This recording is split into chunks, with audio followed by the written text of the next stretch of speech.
Black Beauty. Anna Sewell.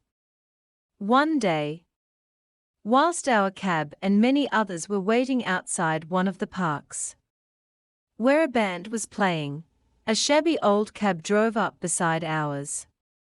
The horse was an old worn-out chestnut, with an ill-kept coat, and bones that showed plainly through it. The knees knuckled over, and the forelegs were very unsteady. I had been eating some hay, and the wind rolled a little lock of it that way. And the poor creature put out her long thin neck and picked it up, and then turned round and looked about for more. There was a hopeless look in the dull eye that I could not help noticing.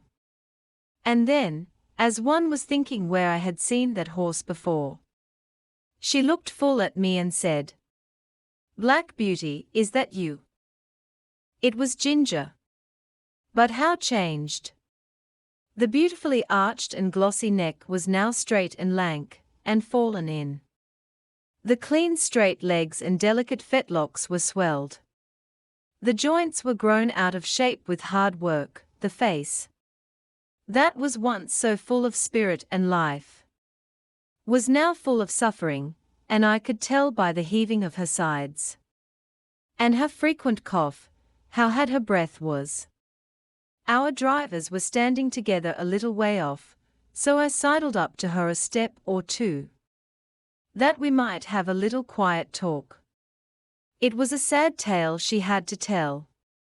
After a 12 months' run off at Earlshall, she was considered to be fit for work again, and was sold to a gentleman. For a little while she got on very well, but after a longer gallop than usual the old strain returned, and after being rested and doctored she was again sold. In this way she changed hands several times, but always getting lower down. And so at last, said she, I was bought by a man who keeps a number of cabs and horses, and lets them out. You look well all, and I am glad of it, but I could not tell you what my life has been. When they found out my weakness, they said I was not worth what they gave for me, and that I must go into one of the low cabs, and just be used up. That is what they are doing, whipping and working with never one thought of what I suffer. They paid for me, and must get it out of me, they say. The man who hires me now pays a 40 deal of money to the owner every day, and so he has to get it out of me too. And so it's all the week round and round, with never a Sunday rest. I said, you used to stand up for yourself if you were ill-used. Ah? She said, I did once, but it's no use, men are strongest, and if they are cruel and have no feeling, there is nothing that we can do, but just hear it. Bear it on and on to the end. I wish the end was come. I wish I was dead. I have seen dead horses, and I am sure they do not suffer pain. I wish I may drop down dead at my work, and not be sent off to the knackers.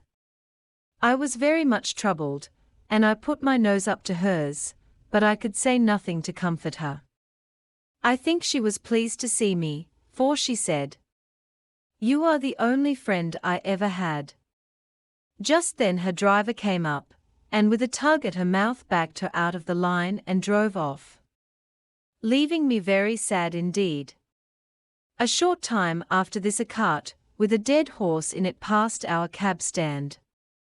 The head hung out of the cart tail, the lifeless tongue was slowly dropping with blood, and the sunken eyes.